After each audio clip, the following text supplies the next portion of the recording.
Now hey guys, welcome back to the channel and another Swiss 01 video. In today's video, we are back on the East Coast in the US. To be exact, we are in Maryland and we're gonna check out a very special airport. And here we are. This is a pretty fast transition, isn't it? Yeah, this right here is College Park Airport. And this airport is known for one very special thing. And it's that it's the oldest airport in existence. As in the oldest airport that actually still exists, right? Yes, this airport, it was built over 111 years ago. Now this airport is located not very far from Washington DC. I think that's down there. Yeah, here's the Washington DC airport and here is College Park. Now this airport is obviously quite a small airfield. It is only used for general aviation traffic these days. As you can see, we only have pretty much Cessnas here, which is a very American thing. Like honestly, you cannot find any other plane than a Cessna 150 and 72. That's kind of nice though. Yeah, as you can see, this airport isn't very big. It does have a pretty nice museum here, though. Actually, this is quite nicely represented. This is the Museum of College Park, as you can see down here. Apparently, this one does not have a flight school. At least I couldn't find any. I'm pretty sure it has some kind of facilities like that. But yeah, this is a very, very small airport, which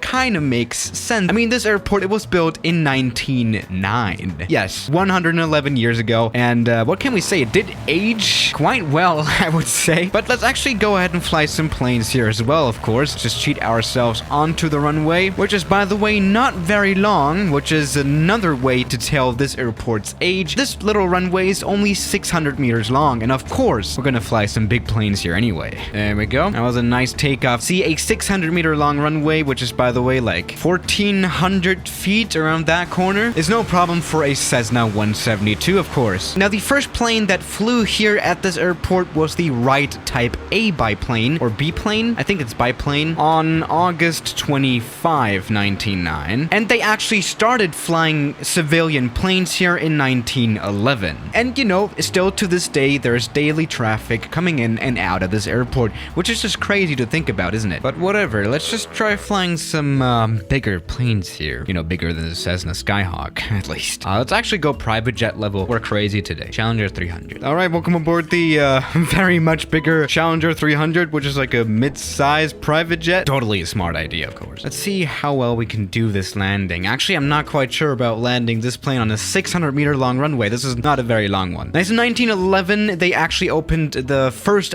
military flight school in, like, ever.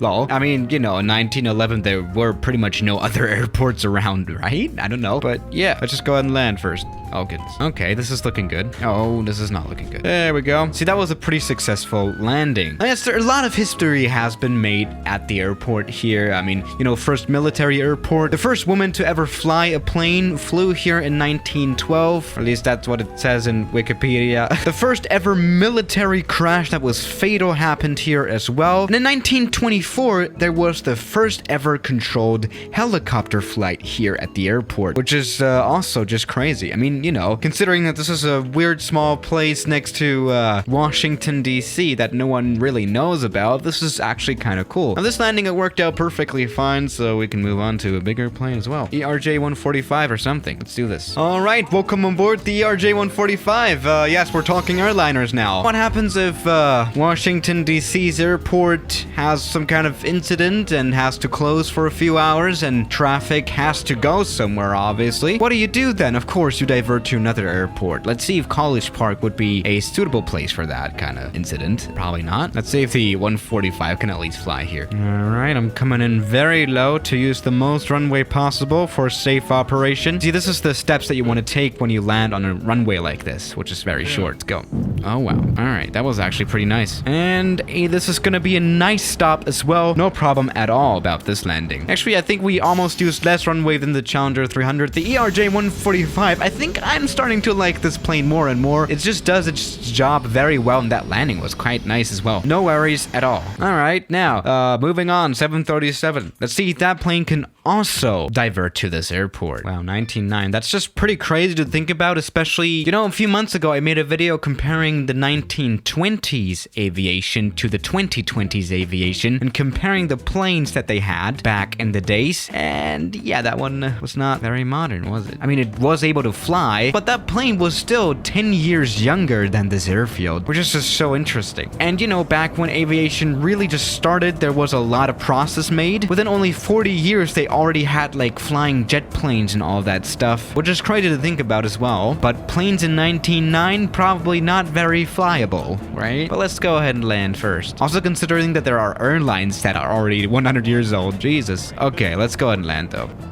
Alright, not that good of a landing compared to the RJ-145. This kind of sucked. But I think the Max is gonna make it. It's gonna stop just fine. And so it did. I think we did kind of overrun. Something that is definitely kind of funny is that this runway looks very, very much American, you know? This is a pretty narrow runway as well, I would say. But this worked out just fine as well. Let's move on. 767. I'm in a hurry. Alright, welcome aboard the 767. This is, of course, not gonna work, is it? Now, yes, these days, this is just a normal general aviation airport, quite a basic one. There are not many features here. Again, this is not a very large airfield, is it? We're coming in a little fast. I don't like that. But yeah, this airport, it doesn't really look that much different to other airports in the area, like general aviation airports. This is a typical American one.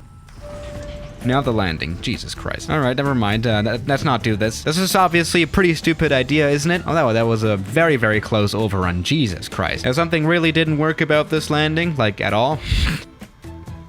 Oh no, oh no. Yeah, let's not care about that. But this plane, it's probably not that good of an idea to fly it here anyways, so so yeah guys, what can we say about College Park Airport? It definitely is pretty cool. There was, again, a lot of history written here. It could have a runway extension, just maybe. But so far, the airport is doing fine with safety as well, so no problem at all. So yeah guys, thank you for watching today's video, and I'll see you tomorrow. As always, good night.